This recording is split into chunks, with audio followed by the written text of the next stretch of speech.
My friend's daughter was a freshman in college in the mid-90s. And in her first week of school, she shared with me that her campus was a culture of politeness. Oh, I remember thinking how wonderful. You know, civility is really falling by the wayside. And I was excited to hear that there was a private all-women's college that was really celebrating and embracing manners. And I shared that with her. No, you don't get it, she said. This is not a good thing.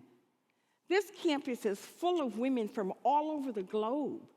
And we have such an opportunity to make connections and learn things and develop international friendships. And everybody is so afraid of saying the wrong thing, they say nothing at all. They're afraid of being culturally inappropriate and missing the opportunity to develop relationships and be authentic. Well, I heard her. See, I was then, as I am now, a coach in diversity, equity, and inclusion. And though I really strive to create a space of emotional safety for my participants, I had noticed that participants were becoming more and more reticent to ask questions of, about, and to others.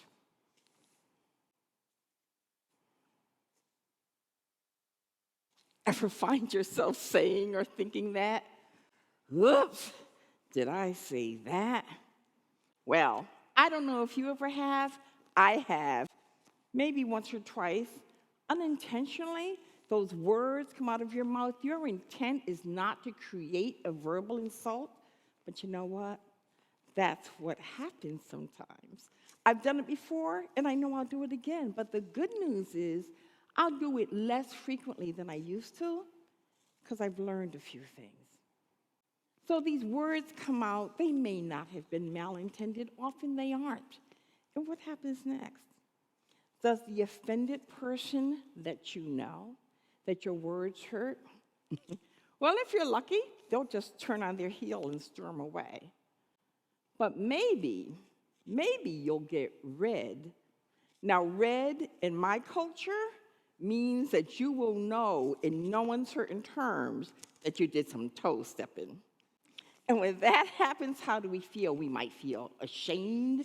We might feel hurt. We might feel angry. We may feel besieged upon. I didn't mean to hurt your feelings. What is all this about? Whatever we're feeling, it ain't good. And that it ain't good feeling keeps us from asking the next time we have interest or curiosity in a person who doesn't represent a life experience with which we're really familiar. Oops, did I say that? When we don't reach out to have those conversations, there's lived experiences that could be shared and validated that we'll never know. There's the potential of developing a new, meaningful relationship, perhaps, that we'll never have. There's an opportunity to learn and grow that we'll never experience. And so what happens after we've been told that our words were insulting or offending or sting? Well, that depends on a few things.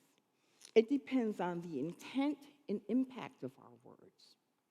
It depends on the relationship that we have with the person with whom we're having the conversation. And it depends on how authentically we can acknowledge that our words, malintended or well-intended or not, hurt. See, my young friend was right. We had become so afraid of saying the wrong thing that we missed the opportunity to walk across bridges and establish new relationships. You know, the next time that we see somebody that we might want to establish a connection, someone who lives a life experience that's not yours. Perhaps it's a Black person or a brown person or a transgender person, and there's something about them you'd really like to get to know them. And you think about it, but you're afraid of being shut down or put down. And you have these questions all in your head and things you're curious about, and the questions get stuck right here. Now, that's not always a bad thing. Many of my questions should stay stuck there. They are just inappropriate. But here's what I know. When I walk away without having asked any question or making any attempt to engage, I walk away with the same limiting assumptions, stereotypes, and biases. Unchecked assumptions become unverified convictions, and therein lies the problem. Imagine a society where we've lost the courage or the heart to have conversations with people who aren't us. And sadly, I'm not sure we have to imagine that because we might be experiencing some of that now. And so we can see that while asking questions and engaging in conversations in the wrong way or framing them in the wrong way definitely have some consequences that don't feel great. But what are the consequences of not engaging at all? In my professional life, I work with leaders and policymakers and legislators to have them examine and explore policies and practices to see that they're open and inclusive. And I think that's really important work, and I feel really lucky to do it. But you know what's just as important? How you and I communicate on a one-to-one. Whether or not I have the ability to talk with you and you have the ability to talk with me and we have the ability to talk with others. Because those are really the places that connections are built. Those connections are what elevate us to do the larger work at looking at systems that need to be dismantled or explored or valued or re-examined.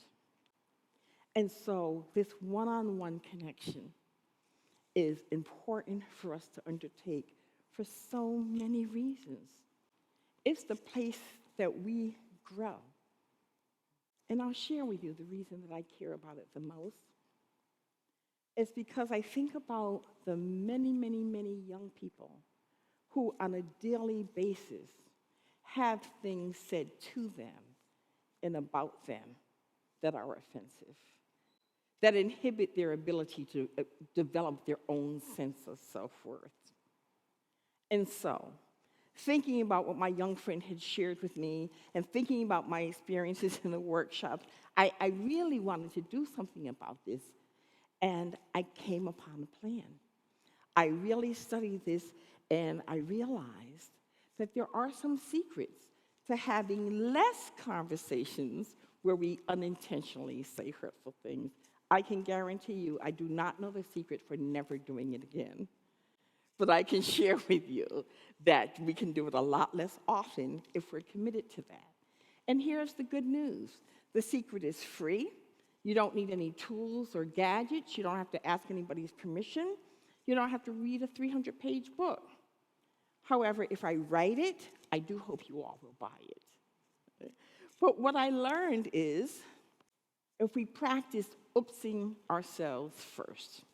Now, what do I mean by that? I'll share with you how I came to that. Stay with me a moment. Shortly after this conversation with my goddaughter, I had an aha moment with my son. My son is a gifted musician, and this was during the era that rap music was becoming mainstream, and he loved it. I could not understand this. You see, my husband and I had exposed our children to good music, the best of Motown, rhythm and blues, neo-soul, even some jazz. Music with understandable lyrics, musical chords, orchestration. How could he listen to this noise? So every night when he came down to dinner, that's exactly what I asked him. How could you listen to this noise? And I got a shoulder shrug, a sigh, an eye roll, and silence. That didn't stop me, though. Every night I asked the question, well, how do you listen to that noise? How can you listen to that music? And one night, due to no genius or inspiration on my part, I said instead, "Son, I know you have a musical ear, so there must be something in this music that I just don't hear." And he said, "If you'd like me to share it with you, if you're available after dinner, I'd be happy to." Well, now it was me who was silent, like what had just happened? Well, that night, we had an incredible evening of bonding as he shared with me what he loved about rap music. And I can assure you, I did not rush out and buy a collection of rap CDs, but I did then, and I still cherish that moment where I was forced to hear and see through someone else's lived experience. Imagine if we all had moments, more moments like that, heart-to-heart connections where we maybe weren't expecting them. And then it hit me. You know what had happened that night? I had asked that question for the first time without assumptions, without my judgment. I had actually asked a question. Later that evening got me to thinking about all the times of my life that people asked me inappropriate questions, often not malintended. But there's some questions when you don't know people, you just don't ask. Conversation starters like, "Oh, can you teach me how to do that new Beyonce dance?" Or, "Oh, you know what I love about black people?" Fill in the blank. Or, "Oh, I wish I could go to your church. You have all that fun with that gospel music and everything." Or, "Oh, my parents grew up in the projects too." Well, that night I got to thinking about the litany, the lifetime of conversation starters that started that way. And you might say to yourself, "Oh, stop being so sensitive. They're just trying to be friendly." But I'll ask you, are those questions or are those assumptions looking for confirmation? If you were to approach someone of your own cultural group that you had never seen dance, didn't know where they grew up, didn't know anything about their religious practices or if they even had any, are those the questions you would start a conversation with? I don't think so. And so, yourself first. Be open to why you want to know. Now, I think about this with my son. I wasn't asking him, "Why do you listen to that music?" I was really saying, "Son, please don't listen to that music." Be open to the assumptions. My assumptions in that case, that music is beneath you. You are better than that. I knew nothing about the music, nothing about the culture. I pretended I was asking a question about my son. I was really making a statement about my own values and biases. And after we do this, it's a good idea to practice the question. There are ways to ask questions about things we don't know anything about. Like we can say, "Oh, can you tell me about, or do you know anything about, or I heard that. Do you mind sharing that with me?" And finally, after we've asked ourselves these things, and this can be seconds or it could be months, depending on what it is that we're conquering and challenging, then and only then we can sincerely approach someone because we want to make a connection with them. So I'll share with you how I came to do this. I knew that I had a bias about that all-over body piercing that young people were really doing in the 90s, a really strong bias. And I thought people that were doing that had some kind of mental issues, and why would anybody do that self-mutilation to themselves? And with that framework, I couldn't ask the question. But I did this first. And one night in Mad Martha's Ice Cream and Martha's Vineyard, I had the opportunity to ask a young woman. She turned around, her face was fully pierced. I had done my homework, I had upped myself first, and I said to her, "I'm fascinated by your piercing. Do you have a few minutes? Would you share with me how you've made this decision to do this piercing? And I realize you don't have to answer." She looked at me as if I had two heads, and then she said, no old person has ever asked me like they ever wanted to know before. And I didn't even care that she called me old. We spent a 10-minute interlude where she shared with me as she was closing. In that moment, I learned that what I had discovered with my son really works if we're willing to make that leap. That was my racial Rubicon. That was my bridge too far. That was my lock the car door across the street. You can't go with them, be with them, do that. And the way that I overcame that was this: being open to what I want to know and why I want to know, being open to the assumptions, practicing, and being sincere. I hope that you agree with me that we're better off living not in a culture of politeness, but in an environment, in a place of authenticity. That's the places that we build bridges and lasting relationships. That's the place that makes it safer for us and for the young people who come behind us. Thank you.